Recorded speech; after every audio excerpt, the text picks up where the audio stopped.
Howdy, folks. I'm Alan for today's news. I will be reading and speaking about world news, interesting news to keep you entertained, and news to keep you informed. What I got for you first here, I don't have much of a news for today, though. What I got for you first is from Scripps News. Billions of cicadas will emerge in these states after 221 years. A phenomenon that hasn't happened in 221 years. Two cicada broods will emerge simultaneously this year. The double emergence of these broods hasn't happened since 1803. Cicadas have a periodical life cycle. These insects spend most of their lives without being seen or heard by humans. However, these nymphs thrive below the surface, living on tree sap and awaiting adulthood. Some cicadas wait 13 years to become adults, while others wait 17 years. Once they become adults, they emerge from the ground and mate. This explains all the racket that cicadas make during the summer. To us, it's noise, but to female cicadas, it is a courting call.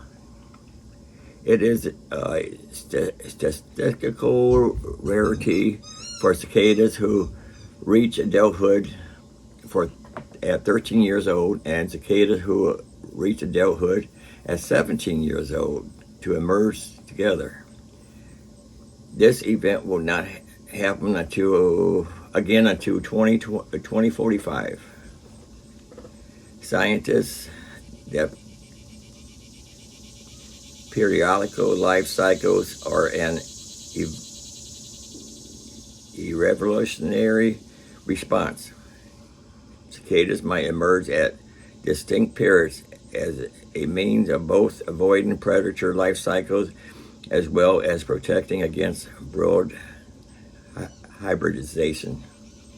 However, this year, these two broods of the 13-year and 17-year periodical cicadas will reach their mating cycle at the same time, although they won't be separated. Most of these periodical cicadas will still be separated geographically. Brood X1X will emerge in 14 states across the American Midwest and Southeast, while broad X111, those are Roman numerals, like 13, will appear in 5 states in the Midwest. According to Cicada Mania, only 2 states will experience the double emerge of these broods, Illinois and Indiana. Well, I live in Missouri, so I probably won't even have them here, not together. Don't love the loud noise or dodging extra large insects in your backyard? Don't worry. While cicadas are one of the longest living insects on Earth, their time above ground is quite short. Within just a few weeks of emerging, these cicadas lay their eggs and die. That's why you see their shells on trees and stuff. You know what they say, live fast, die young, and leave behind beautiful exoskeletons. Skeletons. So it'll be noisy this summer, and especially in Illinois, Indiana. Next one I got for you is from the comic book. Walmart reportedly starting to purge physical games next week. Now, you notice on one of my news reports, I said, that physical games, DVDs, they're all going to start disappearing. Like they said, Best Buy don't even have them no more. So stock up. If you want to have a good library, you can go back on. And I do.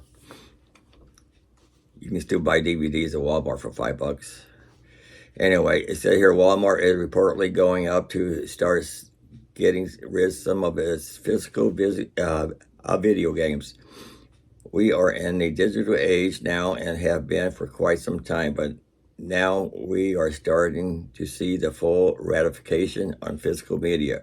For years, you have to buy everything on a CD or disc, but as the internet has evolved, things have become more accessible through digital means.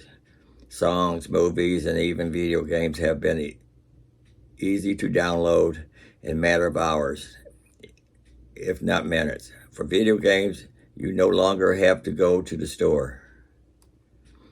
You can buy the games right when it is released and even download it prior to its release in order to play it as soon as it's available. It's convenient, but it also means less ownership. One day, it's possible the license for the games will be taken away from you.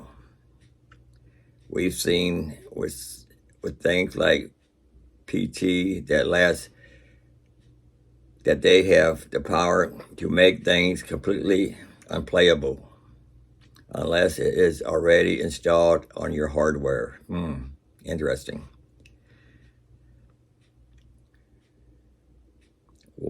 With that said, we are moving further into a digital future and losing access to physical media. Best Buy has purged its movies section, and other retailers like Target have dramatically reduced their movie option.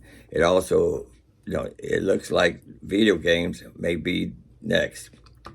As reported by Andrew Marmo on Twitter, Walmart will supposedly be getting rid of Xbox games and Starfield starting next week. An internet memo has surfaced online stating that all copies will be reduced to 3 cents and sales will be blocked by the store's system and then removed from the store. As of right now, it appears this is only for Xbox games, but this move was reported last October, and it seems to be coming to Fruition. It was noted that Microsoft is funding the move for Walmart, and a memo suggesting it may be Microsoft's decision and not Walmart's. Nevertheless, Microsoft voluntarily removing what is this biggest game on the shelves of one of America's biggest retailers is not a good sign for physical media enjoyers. So do what you can, stock up, maybe get an extra DVD player, I don't know. Let's go to the next one. This is from the U.S. Sun. Chilling map reveals a fifth of the planet now too dangerous to visit, with 66 destinations blacklisted amid the World War III threat. Israel, Lebanon, and Palestine have been added to the Foreign Office travel blacklist, meaning 66 destinations are now partially or entirely no-go areas. And I'm going to show you a map right here, what they're showing. And then I'll show you a list of names right there too. They're showing all the way to 24. Afghanistan, Belarus,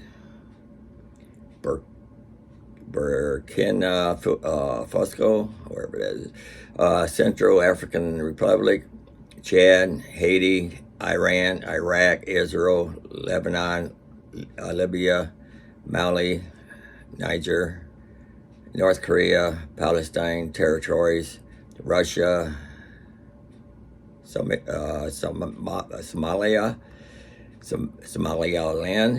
South Sudan, Syria, Ukraine, Venezuela, I can't say that, and Yemen. One of the 66, the FCDO advises against travel or all but essential travel to 24 countries. Israel, Lebanon, Palestine, Russia, Ukraine, Iran, Sudan, and Belarus are the 8 newest additions to the list. The out-of-bounds countries represent 20.8% of the world, or a whopping 30,965,383 square kilometers. The 8 new additions in the list alone make up 15% of the world's landmass. Beyond the most dangerous, a further 42 countries are partially no-go areas. And it goes on and on and on, and I'm going to read the rest of it. Let's see what we got here. Nope, ain't going to do it. Let's go to the next one. Oh, wait a minute. I thought I had one more on here. Let me go here. Let me go to my... Because I had one I was going to read to you. Okay, what I was looking for, for some reason it won't write in my email. So I had to text the article to myself. It says, Ohio man lived in RV with dead wife for 6 years. Never seen anything like it.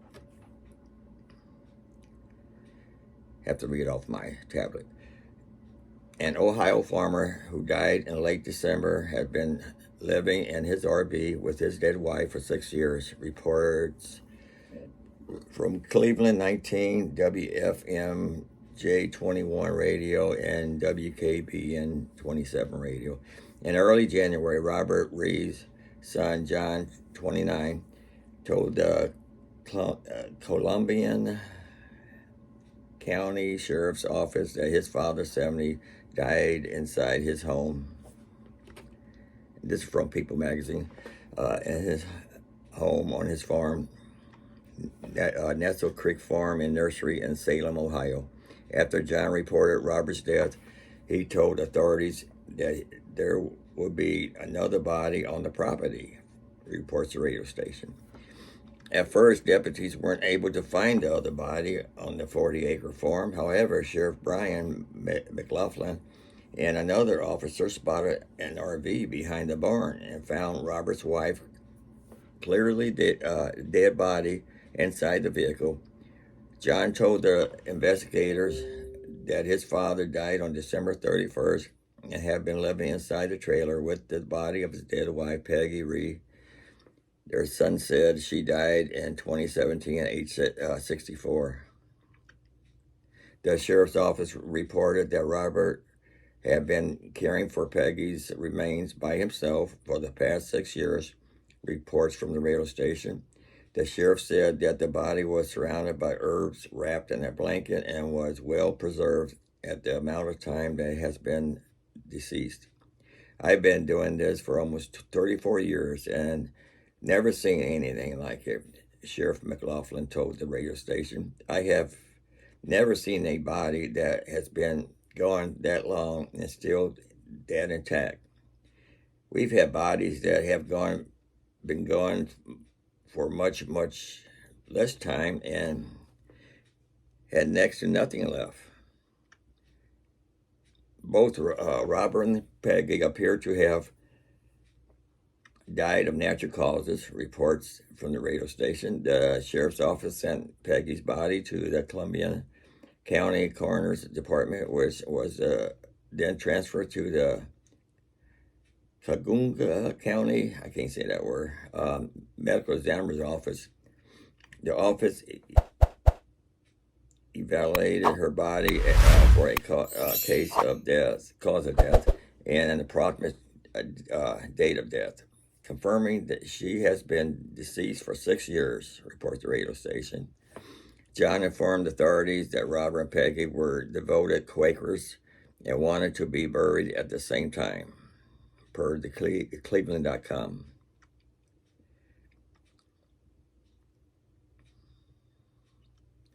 And that's all I got for you on that one there. So I didn't have a whole lot for you, but I hope you like what I have. Don't forget to like, subscribe, and keep coming back. Until next time. Later.